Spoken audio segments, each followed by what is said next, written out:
Ano-ano ba ang mga sukatan ni Algo ng ating earnings sa apat na mga media types, maging ito ay long form, short form, video, text post, picture post, at stories post?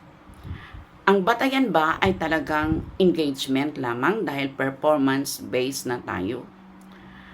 Ano-ano ang mga measuring cup? Halika, panoorin mo ang video na ito at suriin natin.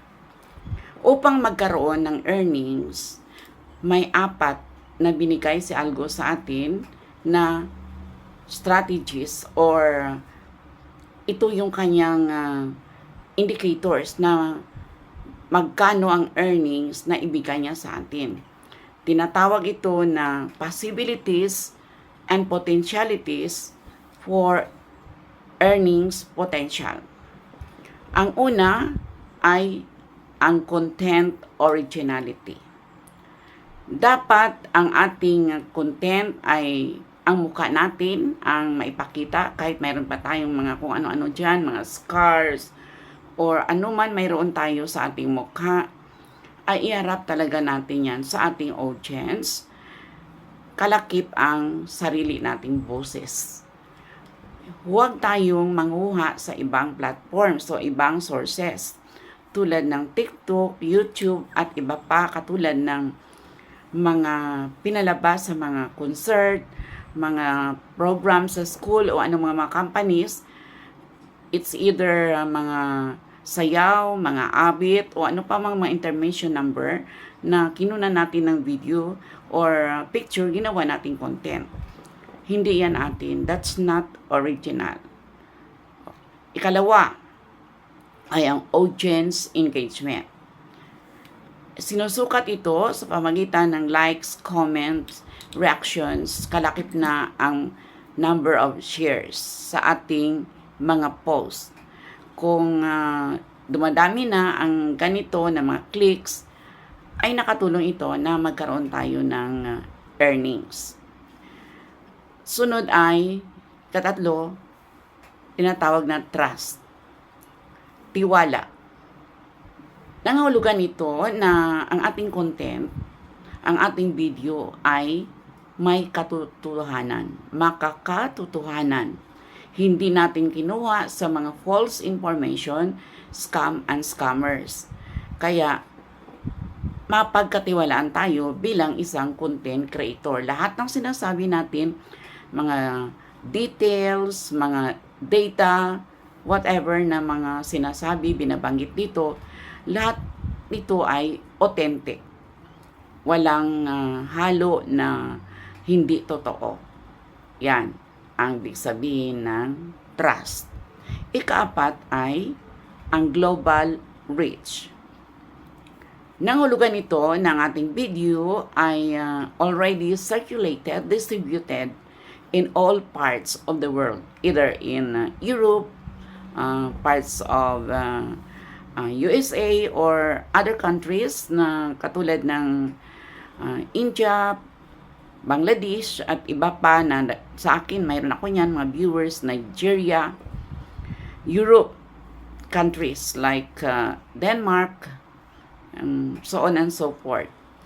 Dahil kapag mataas ang gross domestic product o ang kanilang income ng bansa na yan, ganon din ng kanilang internet connectivity na may malakas na internet, nakatutulong ito na magkaroon tayo ng earnings, possibilities and potentialities for earnings. Kaya mayroong mga creators na mas marami o higit ang kanilang income sa Reels kaysa picture posts. Dahil ang kanilang mga viewers, kanilang followers, ay galing sa mga bansa na may mataas na GDP at yung strong internet connection. Kaya itong apat na ito ang ating bigyan ng pansin in order to have our more chances of potentialities and possibilities of earnings. Dapat ang nakasulat sa ating apat na indicators should be excellent. Next is very good. Yun ang hinahanap talaga ni Algo sa ating content. Kaya to make a recapitulation, may 4 na batayan si Algo for our earnings potentials. Namely, they are the following. 1. Content originality. Ikalawa, audience engagement. Ikatatlo, trust. Ikaapat, global reach. May nakuha ba kayong kaalaman mula sa aking karanasan?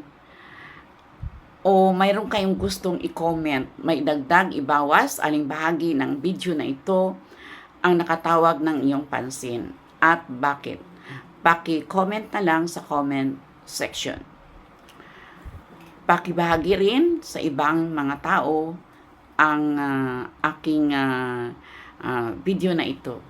Please like, share, and comment. Ganun din, pakipadala na rin, send me the stars kung nagustuhan nyo ang aking video. Kung hindi, huwag kayong magpadala. Dahil ang karanasan ko na ito ay maging karanasan mo na rin. I am your teacher vlogger, teacher na vlogger pa. Teacher Bing, Erlinda Bing, Basilio Rindon. Mabuhay, magandang buhay, mabuting tao. Mabuhay, mabuting tao, magandang buhay. Good person, good life. Long live, good life, good person, you. Thank you for watching. Until my next vlog, mabuhay!